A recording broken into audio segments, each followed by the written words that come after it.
प्रधानमंत्री नरेंद्र मोदी यांच्या सेवा पंधरवड्याच्या निमित्ताने वेगवेगळे कार्यक्रम देशभरात आयोजित केले आहेत.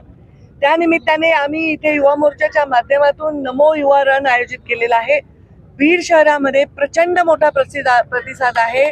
आज असंख्य लोक या ग्राउंडवर इथे आले होते आणि इथून आता सगळ्यांना आम्ही झेंडा दाखवून ते धावण्यासाठी पुढे गेलेले आहेत. युवा मोर्चाचे अध्यक्ष संजय आंधळे, आमचे शंकर देशमुख, आमचे जिल्ह्याचे अध्यक्ष, आमचे सहकारी योगेश क्षीरसागर, आमच्या लांबरूडताई, आमचे इर्शादताई, अल्पसंख्याकचे अध्यक्ष आमचे नेते सर्जेराव तात्या, इथे उपस्थित सगळे मान्यवर, आमचे अशोकजी लोढा जे शहराचे अध्यक्ष आहेत, हे सर्व मान्यवर इथे उपस्थित आहेत आणि खूप मोठा प्रतिसाद. बीड जिल्ह्यामध्ये मॅरेथॉन वेगवेगळ्या स्पर्धा जिंकलेले लोक, आमचे आयर्नमॅन झालेले लोक आणि वेगवेगळे स्पोर्ट्समध्ये ऍक्टिव्ह असणारे वेगवेगळे संस्था याच्यामध्ये सहभागी झाल्या आहेत.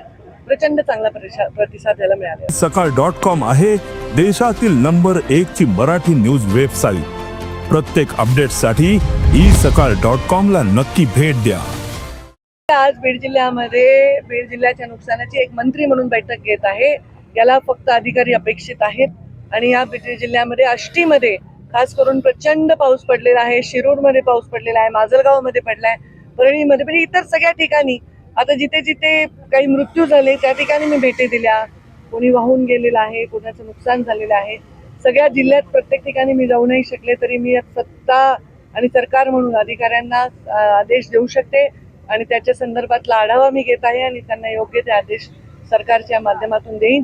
आणि या जिल्ह्यातील या अतिवृष्टीच्यामुळे हानी झालेल्या लोकांना सहकार्य करण्याची भूमिका आणि त्यांच्या पाठीमागे उभे राहण्याची भूमिका सरकारची असणार. बीडमध्ये म्हणून नाही, मी आज आले ते सगळे गावं अंबेजोगाई, नेकनूर, केज, मी सगळीकडे बघत होते की कचऱ्याच्या बाबतीत मी थोडं असमाधान व्यक्त केलं. फक्त बीडमध्ये नाही, मी ओव्हरऑलच बघते.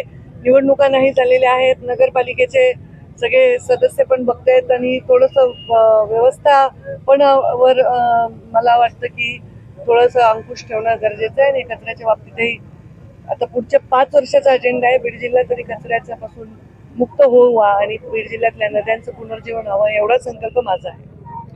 थँक्यू. देश विदेशातील प्रत्येक घडामोडींचे लाईव्ह अपडेट मिळवण्यासाठी आता साम टीव्हीच्या सर्व सोशल मीडिया प्लॅटफॉर्मला लाईक, फॉलो आणि सबस्क्राईब करा. तसंच सर्व नोटिफिकेशनसाठी बेल आयकॉन प्रेस करायला विसरू नका.